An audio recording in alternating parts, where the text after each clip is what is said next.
தமிழ்நாடு சட்டமன்ற கூட்டத்தொடர் 2026ஆம் ஆண்டின் முதல் கூட்டத்தொடர் ஜனவரி 20 இன்று தொடங்கப்பட்டது. கூட்டத்தொடரின் தொடக்கமாக தமிழ்த்தாய் வாழ்த்தும் நிறைவாக தேசிய கீதமும் பாடுவது சபை மரபாகும். இக்கூட்டத்தில் பங்கேற்ற தமிழ்நாடு ஆளுநர் RN ரவி அவர்கள் கூட்டத்தொடரின் தொடக்கத்தில் தேசிய கீத பாடவில்லை என்ற காரணத்தை கூறி சபையை விட்டு வெளியேறியிருக்கிறார். தொடர்ந்து ஒவ்வொரு வருடமும் இது போன்ற செயல்களை அவர் செய்து வருகிறார்.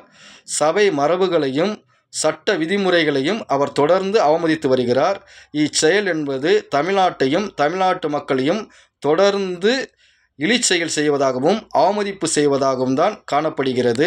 தமிழ்நாட்டு மக்களுடைய வரிப்பணத்தை சம்பளமாக பெற்றுக்கொண்டு பல ஏக்கர் நிலப்பரப்பில் சொகுசு பங்களாவில் வசித்து கொண்டு இருக்கும் ஆளுநர் அவர்கள் தமிழ்நாட்டு மக்களுக்குரிய பணிகளை செய்யாமல் பிஜேபி கட்சியினுடைய ஒரு அங்கத்தினராகவும் பிஜேபி கட்சியினுடைய நிர்வாகியாகவும் தான் அவருடைய செயல்பாடுகளும் அவருடைய அறிக்கை வெளியீடுகளும் காணப்படுகின்றன.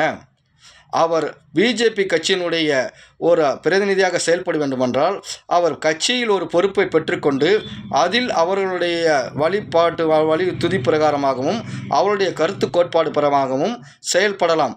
ஆனால் ஒரு அரசு நிர்வாகத்தில் மக்களுடைய வரிப்பணத்தில் சம்பளத்தை பெற்றுக்கொண்டு அரசு நிர்வாகத்துக்குட்பட்ட சட்ட விதிகளுக்கு புறம்பாக அவர் செயல்படுவது சரியல்ல.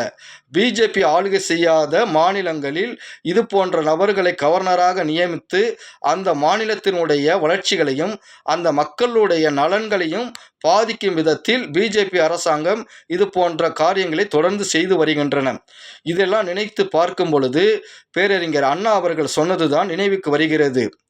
ஆட்டுக்கு தாடியும் ஸ்டேட்டுக்கு கவர்னரும் தேவையில்லை, இது ஒரு வெட்டி செலவு என்பதை தான் இங்கு நினைவுபடுத்த வேண்டியுள்ளது.